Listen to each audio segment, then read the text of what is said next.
It's time for the Live Life Loved podcast with internationally renowned author and speaker, Dr. Nicole Berryhill. Her message of good news, practical hope, and assured victory is a thirst-quenching relief in today's culture. You do not have to live your life in fear. You can truly and confidently live life loved. And now I give you Dr. Nicole Berryhill, our host of the Live Life Loved podcast. They were two stars on this stage, each playing to an audience of two, F. Scott Fitzgerald wrote in The Beautiful and the Damned. In Romeo and Juliet, William Shakespeare put it this way: love is a smoke made with the fume of sighs. I love that. Whatever our souls are made of, his and mine are the same, Emily Bronte wrote in Wuthering Heights. I'll never forget the stillness, the hesitation, and a trace of something I'd never before seen on Gosh's face. Cunning. Then it gave into resignation and a faraway look. For a moment, I saw the world through his eyes, his intellect, his sweeping vision. A vision that recapitulated our birth and looked to the future, looked past his life to the end of mine and beyond. And then and only then did it settle, gather, and focus on the now, on a moment when the love was so palpable between father and son that the thought that it might end, and this memory be its only legacy, was unacceptable. Abram Verghese wrote in Cutting for Stone. So many different kinds of love, but it really is all one love. Seeing someone with all their flaws and simple humanity and welcoming them unconditionally into relationship with you. It could be a love interest, an old friend, a parent, a grandparent, a child, or even the creator of the universe. Some call it an ache, a yearning, a desire or thirst. Whatever words we use, we're describing something yawning deep within our chests for love. We were created for union, for dance, for laughter, for sighs, for shared burdens, and for shared silences. We were created from, by, and for love. Our word for the week is metanoia. It's a Greek word that means the journey of changing one's mind and heart. Sadly, and that's just my opinion, this is the word most often translated as repentance in the Bible. To me, it sounds just way too much like the idea of penance or, disconnected and cold, like a transaction in some way. But what it really means is the process of coming to believe something better.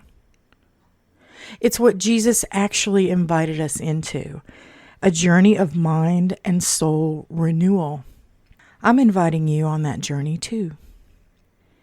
Erwin Corey says it this way: with the beginning of a great and compassionate love comes the growth of one's heart, and with that a profound interchange.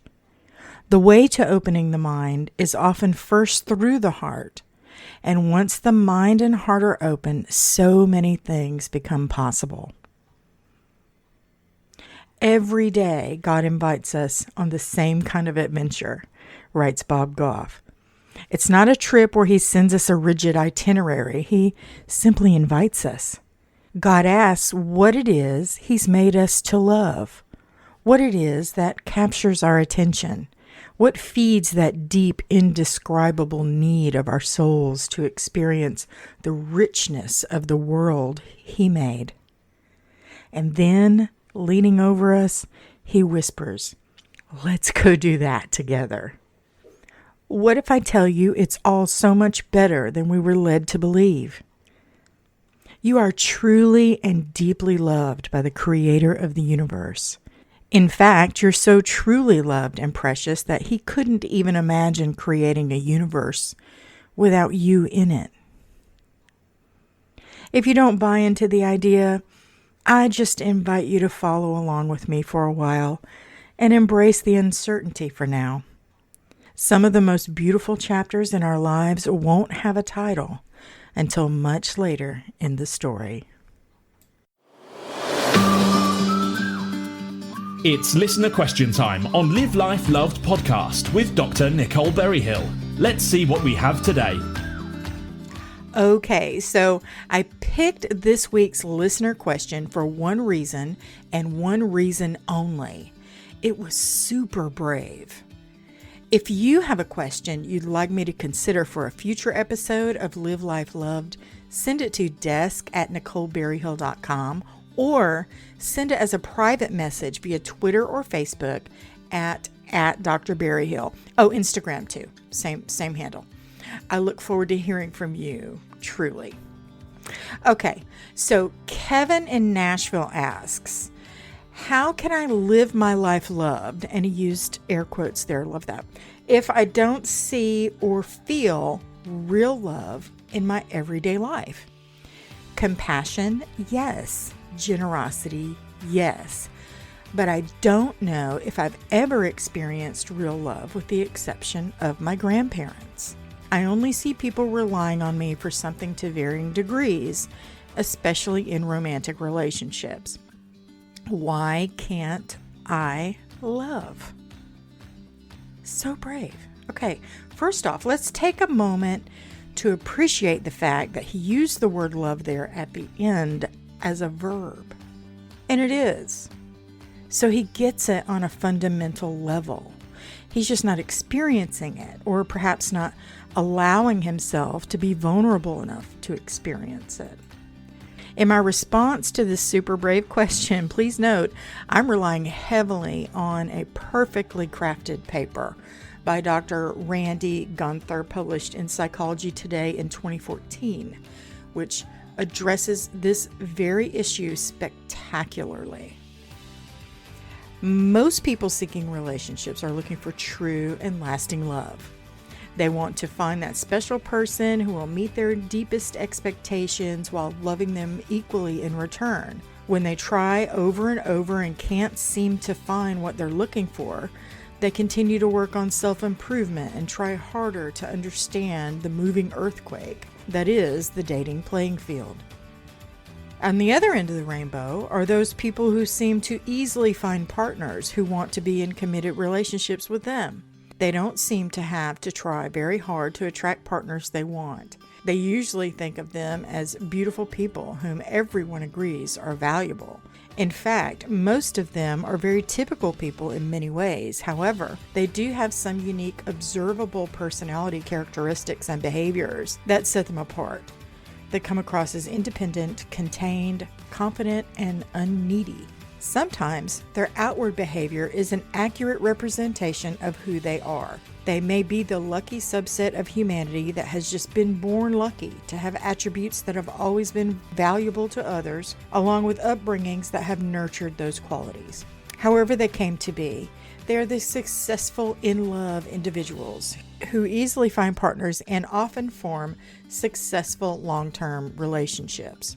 But what about those people who seem very similar to those special souls but don't feel that way about themselves on the inside? They're just as successful in their ability to find quality partners initially. Their relationships don't last.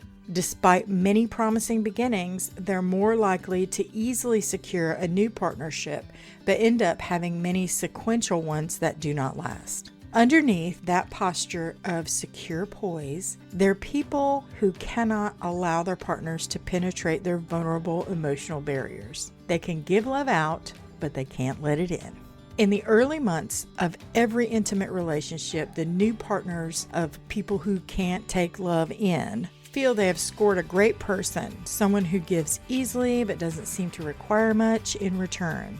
Unfortunately, over time, they begin to realize that these easygoing, undemanding people are very comfortable caring for them, but won't or can't allow themselves to take in loving behaviors from their partners. Over time, they feel invalidated, as if their love isn't good enough. They may confront their partners with accusations of commitment phobia or even infidelity. The emotionally stoic partner is rarely able to then share his or her internal conflict and vulnerability. Instead, they're most likely to passively accept the ending as if it were expected, never really knowing why. Rarely are these people who can't let love in really understood for who they are inside and why they push love away, not only by their partners, but by themselves as well. What causes people who seem so able to attract love to be so unable to take it in? What are some of the underlying reasons for their behavior? What are some of the underlying reasons that they turn away from safe emotional havens and genuinely offered security? Childhood trauma. The can't let love in partner speaks. I want so much to trust that love isn't going to cost me in the long run. I grew up with a father who loved me to death when he was sober, but beat me when he was drunk. I tried to anticipate when it would be safe to be close to him, but I was usually wrong. He had two sides, as I guess most people do, but they were nothing like each other. I still always wanted his approval, and I think I'm looking for that in my relationships. But I keep pulling away when someone gives too much. I keep waiting to be clobbered. Better to just not get that close. When children are raised in environments where love is dramatically paired with fear or punishment, they have only two choices. The first is to tolerate the pain in order to get the love that goes with it, and the second is to run from the pain and go without love.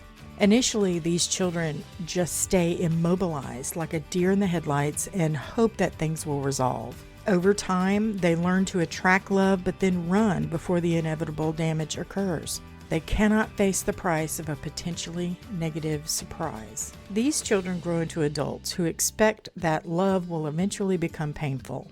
Though they may rationally believe that the right love can triumph over a negative heartbreak, their triggers are deep, and their reactions are not always rational. They're very careful from the start, giving the secure love they were denied as children. But a shadow of fear hovers underneath, waiting for the unexpected negatives to emerge. In intimate relationships, they test their partners repeatedly. Eventually, many fall away, disconnecting in cumulative frustration. Their partner's feelings are often expressed this way. I think I'm doing everything to make him feel loved and cared for, but just when I'm gaining ground, he finds just one thing I did wrong and sees me as having a hidden agenda to rip him off. Sometimes he tells me he's never felt so loved and accepted, and that's what keeps me going. Then he turns on me. It's so incredibly frustrating. I don't know how much more I can give and never be trusted. Pairing trust with expectations of being controlled. The can't let love in partner says, I'd love to trust a lover to just care for me without needing to control my every thought and action. I found that the less you tell someone about what you need, the less information they have to control you. I know I'm staying inside my shell and I'm probably missing some possible closeness, but I guess I'd just rather be alone than let someone know who I really am.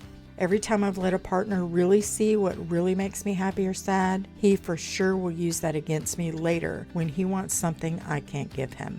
I can't risk that potential for emotional blackmail. It's just easier to stay unknown. People who need very little from an intimate partner tend to attract lovers who are drawn to their mysterious emotional unavailability. When whatever they do or say doesn't seem to get through, they either leave the relationship or double their efforts to get in. If they do earn the can't let love in partner's trust and gain access to the sacred interior, they usually want to leave a mark in some meaningful way, not realizing that very behavior can be perceived as an ultimate betrayal. If the partner who feels that accepting love means he or she will inevitably be controlled will then rapidly find ways to undo whatever selfless devotion their lovers have promised. The result is a frightened, looking for a way to bolt person on the other end of a partner whose only intent may have been the desire for inclusion. Fear of being controlled is often paired with the expectation of being absorbed into another person's being. Intimate partners who slip out of emotional reach when their lovers gain too much access to their vulnerable places often believe that they will ultimately be erased by their partner's ability to dominate them. The typical partner response is, I do everything I can to make her happy, anticipating her every wish. I remember everything she cares about and all the ways she has felt touched in the past. No matter how much I track her as accurately as I can, she always finds a way to slip out of my reach.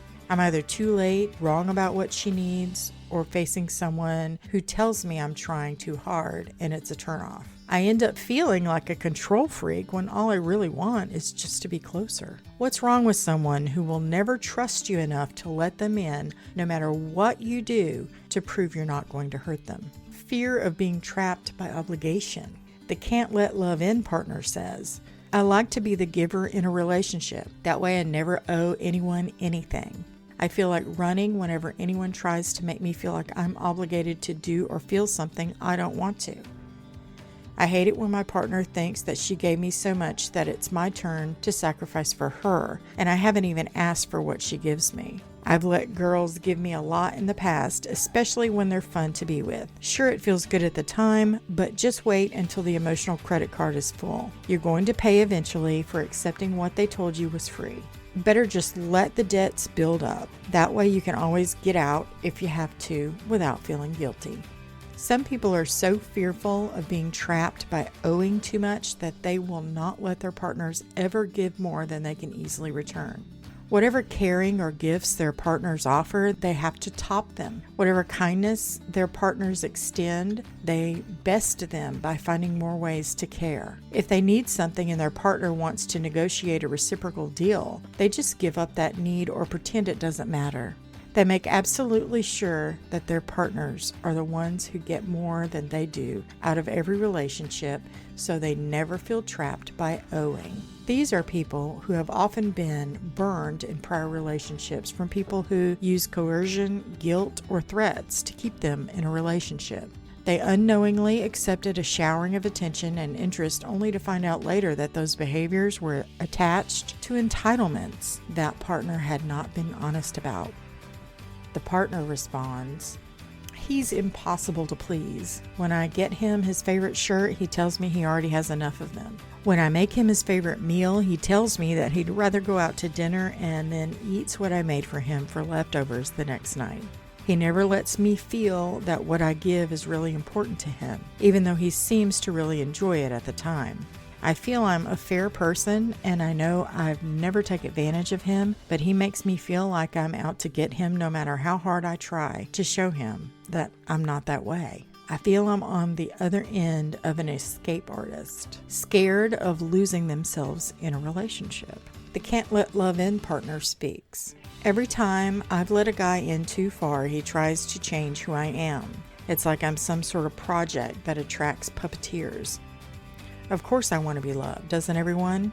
I have a private place in me where I keep my most vulnerable feelings and the core of who I am. Most guys just don't get it that they have to earn the right to know that part of me. I let a guy talk me into telling him about my past, and right away he wants to fix me. I'm so tired of being someone's project. It's really not about me. It's about what they want me to be for them. I don't know what it is with guys who tell you they love you, but it turns out to be someone they want to make you be that they really love, not who you really are. People who have had their boundaries violated as children or in prior relationships live within a strong fortress. The partners they've had in their past have used knowledge of their needs and vulnerabilities to try to change them. They feel that the only way they're safe is to never let a partner know what they're feeling deeply inside, because once in, he or she will not hold their being as sacred. Deep inside, they may want desperately to be known and cared for in a safe and secure way, but because that's never happened, they have increased their trust that it ever could. Every time they've let partners in too far, they feel as though they've been taken over, never again to be able to be truly themselves. As a result, to protect themselves, they unwittingly seduce their partners into trying to get inside of their heads and hearts, and then unconsciously sabotage that process. Love, invasion, and erasing are the same experience to people who feel their partners try too hard to know them, perceiving any offering of commitment as a ruse to take away their freedom and mold their existence. The partner's feelings are usually, I'm crazy about this woman, but I feel like she sucks me in and then spits me out. She sees every affectionate gesture as if I'm trying to break into some secret stash and steal it away. I can't make her understand that I love her exactly the way she is. It doesn't matter what I tell her, I get the same response. She tells me that every boyfriend she's ever had just wanted to own her and make her into something she wasn't. When I stop trying, she is a sweetheart, reaching out to me in that incredibly sweet way she has, but I better not see that as an invitation to try to get closer. She always has to be calling the shots. I want to be with her, but she always has to be calling the shots. I want to be with her, but I'm getting worn out trying to tell her something she obviously doesn't want to hear. Acting like they don't need love so they won't get taken advantage of. Again, the can't let love in partner says, women like guys who don't need them. I'm a lover, not an asshole. I'm not the only romantic guy around, and I'm not ashamed of the fact that I fall hard for someone I care about. I start wanting to be with my woman a lot and not share her with a lot of people. A lot of women have told me up front that they've never met anyone who cares the way I do. Then, true to the past, they start seeing me as too needy. I hate pretending I don't care as much as I do, but that's what it takes. I'm getting the picture that you have to act less committed than you want to be, or else someone's going to take advantage. I wonder if there's any woman who gets your heart but just doesn't end up using you. People who've repeatedly loved and then been abandoned in prior relationships learn to give up attachment to anything that is threatened. They may give a great deal of love and commitment to their partners, but will intentionally not ask for anything in return. Sometimes they'll actually turn away gifts they really want just to prove they don't need them. Sometimes these people have learned to steal love, quote unquote. They act as if nothing their partners offer matters that much, but secretly inside their own hearts, they're keeping what they are getting in a secret storage place. They don't let their partners know how much they want and depend on what they're getting because they want to keep it coming without acknowledging that it's happening. Outwardly, they can act quite blasé when inwardly they're enjoying the gifts. Their partner speaks.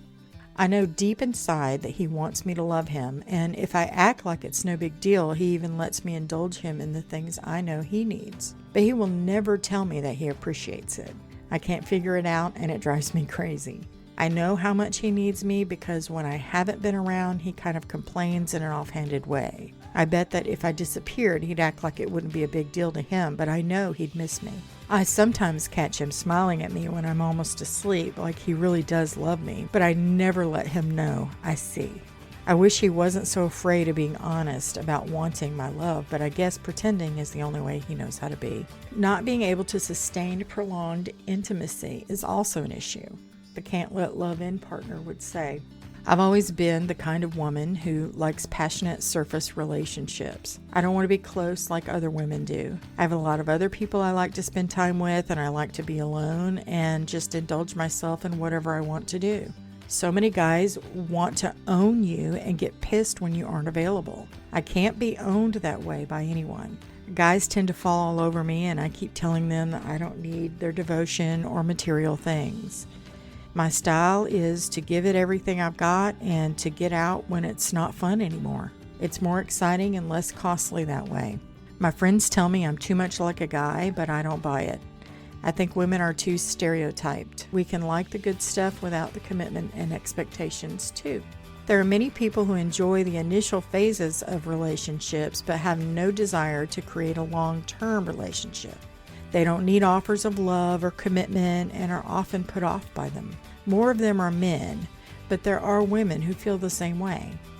They often have important career aspirations, multiple other interests, and a great need for doing things alone that they just don't want to give up. Mysteriously, they can be simultaneously very available and yet not reliably present. They often attract partners who are drawn to them for those exact reasons. They're like sprites, deliciously involved and then gone. They're magical lovers, uncontrolled by their partner's needs. Though they sometimes do not share their patterns and can drive a devoted lover up the wall, very often they do tell them up front who they are, but they're rarely believed until the warnings materialize and then the situation plays itself out. Their partner's feelings are, I don't think I've ever met a woman who intrigues me like she does. She's unbelievably delicious. You offer her the world and she doesn't care. You enjoy her and she purrs like a kitten. Then the next moment, she's gone. I spend hours trying to figure her out. It's just not normal to be that connected and then just not seem to care about wanting more. I've tried everything to figure her out and to get her to want more, but she always manages to need something I don't have or not want what I have to offer. Her unpredictable behavior drives me nuts, yet when she wants me, I can't seem to stay away. Whether a person doesn't or can't take in love because of childhood trauma, past failures, personality proclivities, or anticipation of hurt, they're often very frustrating for their partners. Human beings live in harmony by creating reciprocity. They learn rhythms of sharing and exchanging that builds trust and accurate expectations for future behaviors. When one person gives and the other doesn't take it in or pretends not to, the resulting imbalance will eventually harm the relationship.